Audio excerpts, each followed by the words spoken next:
दोस्तों नमस्कार। शुरू करते हैं आज की बड़ी खबरें। यदि आपको खबरें पसंद आए तो वीडियो को लाइक ज़रूर करिएगा और इसी प्रकार की खबरों के लिए आप चैनल को सब्सक्राइब कर लें। खबरें पूरी पाने के लिए वीडियो अंत तक जरूर देखिएगा।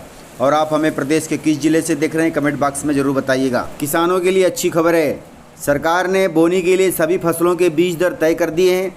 यदि आप यह बीज खरीदते हैं तो आपके बैंक खाते में सीधे आएगी अनुदान राशि। मध्य प्रदेश में किसानों के लिए अच्छी खबर है। 15 जून से खरीफ फसलों की बोनी का कार्यक्रम शुरू हो जाएगा प्रदेश में। इससे पहले राज्य सरकार द्वारा 25 लाख क्विंटल प्रमाणित बीज का इंतजाम भी कर लिया गया है।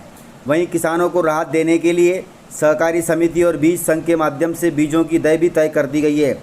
इसी बीच राज्य सरकार ने प्रति कुंटल दिए जाने वाले अनुदान की दर भी तय कर दी है। सोयाबीन की प्रमाणित बीज दर 8100 रुपये प्रति कुंटल है। वहीं 2000 रुपये इसमें अनुदान भी किसानों को दिया जाएगा। सुगंधित धान के लिए बीज की बीज दर 3100 रुपये प्रति कुंटल है और अरहर की बीज दर 4500 रुपये प्रति कुंटल है।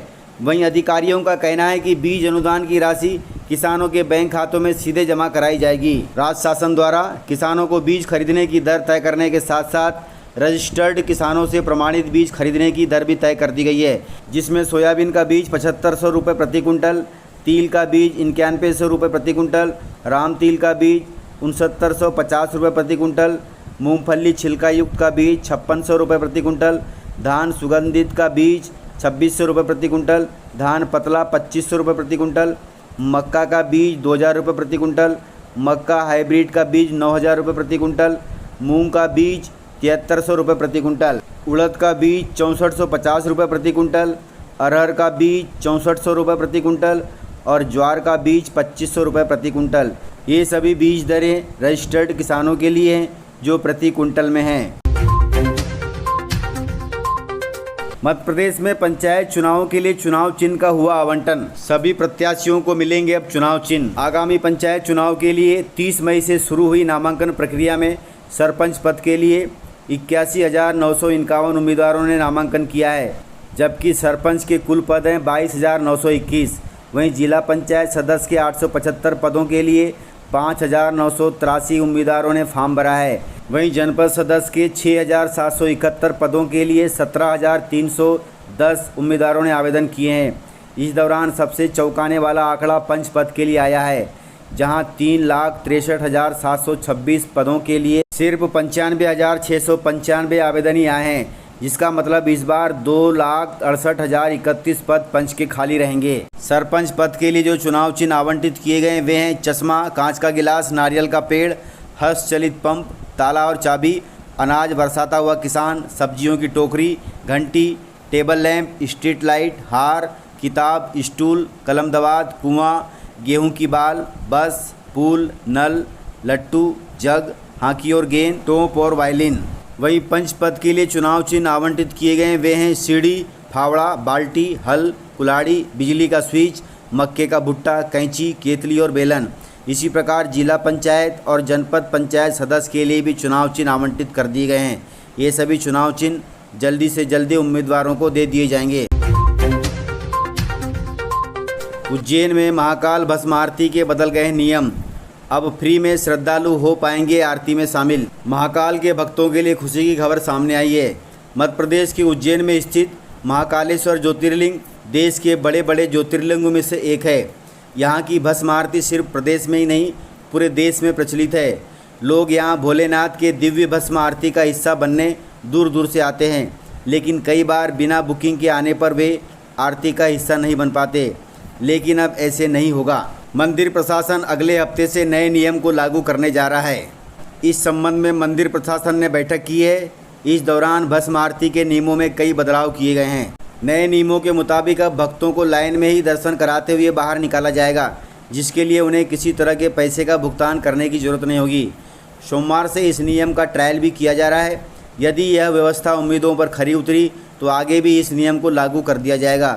प्रशासन की सुविधा से मंदिर के बाहर भस्म आरती के नाम पर ली जाने वाली ठगी भी बंद होगी और अब श्रद्धालु भी फ्री में भस्म आरती के दर्शन कर पाएंगे। इस प्रकार यदि आप महाकाल मंदिर का दर्शन करना चाहते हैं, भस्म आरती का लाभ लेना चाहते हैं तो ज़रूर अगले सोमवार से जा सकते हैं। निकाय चुनाव के लिए कांग्रेस ने घोषित किए महापौर के नाम। मध्य प्रदेश कांग्रेस कमेटी के द्वारा आगामी नगरीय निकाय चुनाव 2022 हेतु विभिन्न स्थानों पर महापौर पद हेतु निम्नलिखित उम्मीदवारों का चयन किया गया है। क्या ये जीत पाएंगे? आप नाम देखकर आकलन कर सकते हैं। मुरैना जिले से श्रीमती शारदा सोलंकी जी, ग्वालियर से श्रीमती शोभा सिकरवार जी, सागर जिले से श्रीमती निधि जैन जी, भोपाल से श्रीमती विभा पटेल जी, इंदौर महापौर के लिए श्री संजय शुक्ला जी, कटनी महापौर के लिए श्रीमती श्रेया खंडेलवाल जी, जबलपुर महापौर के लिए श्री जगत बहादुर सिंह, वहीं सिंगरौली महापौर के लिए श्री अरविंद सिंह चंदेल जी, बुरहानपुर महापौर के लिए श्रीमती शहनाज अंसारी जी, छिंदवाड़ा के लिए श्री विक्रम आहाके जी, रीवा के लिए श्री अजय मिश्रा बाबा, सतना के लिए श्री सिद्धार्थ कुशवाहा जी, देवास के लिए श्रीमती कविता रमेश व्यास जी, खंडवा के लिए श्रीमती आशा मिश्रा जी, वहीं उज्जैन जिले के लिए श्रीमती महेश परमार जी महापौर पद के लिए। ये सभी उम्मीदवार कांग्रेस से घोषित किए गए हैं। अब देखते हैं कि ये जीतते हैं या नहीं। किसानों के लिए बड़ी खबर है। किराए की ज़मीन पर शुरू की खेती किसान ने आज हैं फार्म के मालिक। एक साथ अदरक, चौलाई, पपीता और कुंदरू उगाकर किसान हुए मालामाल। किराए की ज़मीन पर खेती शुरू करने वाले सागर जिले के युवा किसान आकाश चौरसिया की मल्टी फार्मिंग पद्धति अब नज़ीर बन गई है। आज तिल्ली गांव में उनका 16 एकड़ का फार्म है। यह युवा किसान पिछले 5 सालों से खेत में एक साथ 4 तरह की फसलों को उगा रहे हैं। इससे उन्हें हर साल 4 से 5 लाख रुपए तक की कमाई होती है। मल्टी फार्मिंग के तहत पूरे साल फसल की पैदावार हो रही है। यह खेती छोटे किसानों के लिए फ़ायदेमंद है। उन्होंने बताया कि फरवरी में ज़मीन के अंदर अदरक की रोपाई करते हैं। इसी महीने अदरक के ऊपर चौलाई लगाते हैं। इसके बाद दोनों फसलों के बीच में थोड़ी थोड़ी दूरी पर पपीते के पौधे लगा देते हैं। साथ ही कुंदरू की बेल लगाकर खेत के बीच में बांस के सहारे ऊपर उठा देते हैं। कुंदरू की एक बेल 5 से 10 साल तक उपज देती है। बांस के सहारे यह बेल खेत के ऊपर मंडप की तरह काम करती है। इस तरह एक ही खेत में अदरक, चौलाई, पपीता और कुंदरू की खेती हो जाती है। इस खेती से पूरे साल किसान को आमदनी होती है, जिससे वे मालामाल हो रहे हैं। किसान भाई ने बताया कि अच्छे उत्पादन के लिए मिट्टी का पीएच सामान्य होना चाहिए। यदि पीएच सामान्य नहीं हो तो उसका ठीक से उपाय करना होता है। मिट्टी का पीएच जांच करने पर यदि पीएच ज़्यादा निकलता है तो खेत में गौमूत्र डालना होता है। यदि पीएच मान कम निकलता है तो चूना पाउडर या फिर राख फास्फेट डालकर खेत की जुताई करनी होती है। पीएच सामान्य होने के बाद फसल लगाई जाती है, जिससे मिट्टी में मौजूद जीवाणु और पोषक तत्व अच्छा काम करते हैं। इस प्रकार से यह खबर हर किसान के लिए प्रेरणादायक होगी, ताकि वे भी किसान इस प्रकार की फसल लगाकर मालामाल बन सकते हैं। अभी तक देश के 10 करोड़ 63 लाख किसानों के बैंक अकाउंट में पहुंचे हैं प्रधानमंत्री किसान सम्मान निधि के 2-2 हज़ार रुपये। अप्लाई करने के बाद भी अगर आपको अब तक पीएम किसान योजना का पैसा नहीं मिला है तो अपने आधार या बैंक अकाउंट नंबर से स्टेटस जानिए। कहीं से भी समस्या का समाधान न मिले तो हेल्पलाइन नंबर 1551 पे फ़ोन करके समस्या का समाधान पा सकते हैं। और 31 जुलाई से पहले हर हाल में ई-KYC करवा ले। सरकार ने ई-KYC की डेट बढ़ा दी है, जो 31 जुलाई तक हो गई है। खेती किसानी के लिए हर साल किसानों को 6,000 रुपये की आर्थिक मदद देने वाली पीएम किसान सम्मान निधि स्कीम की 11वीं किस्त के तहत अब तक 10 करोड़ 62 लाख 93 हज़ार 819 लोगों के बैंक अकाउंट में 2-2 हज़ार रुपये ट्रांसफ़र हो चुके हैं। उम्मीद है कि जुलाई तक 11.5 करोड़ किसानों को पूरा पैसा मिल जाएगा। किसानों के खातों में यह पैसा उस समय आया है जब किसान खरीफ सीजन की बुआई कर रहे हैं। यदि आपने अभी तक इस योजना के तहत आवेदन नहीं किया है तो फटाफट आवेदन कर दीजिए। इसके लिए आपको CSC सेंटर पर जाना होगा, जिससे आपको 11वीं किस्त का पैसा जुलाई से पहले मिल जाएगा। अगर आवेदन करने के बावजूद भी पैसा नहीं आया है तो आधार कार्ड नंबर या बैंक अकाउंट नंबर के जरिए अपना स्टेटस चेक कर सकते हैं कि किस जगह पैसा रुका हुआ है। देश में प्री मानसून एक्टिव हो गया है और मानसून भी ट्रैक पर है। 15 जून के बाद मध्य प्रदेश की तरफ तेज़ी से बढ़ेगा मानसून। मौसम वैज्ञानिक डॉक्टर PK शाह ने बताया कि 13 जून से प्रदेश भर में प्री मानसून पूरी तरह से एक्टिव हो जाएगा और मानसून आने तक बना रहेगा। इधर कई दिनों से एक ही जगह अटका मानसून अब ट्रैक पर लौट रहा है। इस बारे में मौसम विभाग ने बताया कि पश्चिम विक्षोभ सक्रिय होने से 11 जून से थोड़ी राहत मिलेगी। मानसून अगले 2 दिनों में महाराष्ट्र पहुंचने की संभावना है। महाराष्ट्र पहुंचने के अगले 2 दिनों में मुंबई तक पहुंचने की संभावना है। वहीं 15 जून के बाद मानसून मध्य प्रदेश पहुंच जाएगा। इस प्रकार मौसम वैज्ञानिकों के अनुसार 15 जून के बाद मध्य प्रदेश में मानसून झमाझम बरसेंगे।